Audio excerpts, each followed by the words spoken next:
The second product that I've used is Lip and Cheek Tint Lip.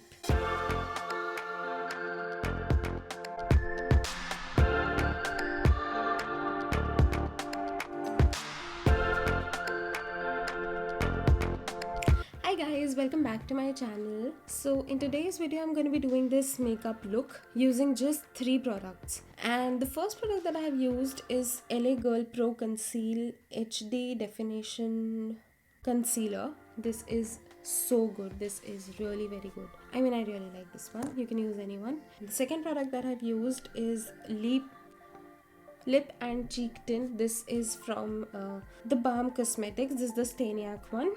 The third product that I have used is Color Bar Lash Illusional Mascara Duo.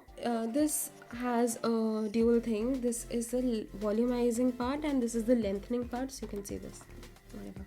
You can use any mascara. I like this one. I don't like this one. I just had this one, so I was using this. So let's get started with the video.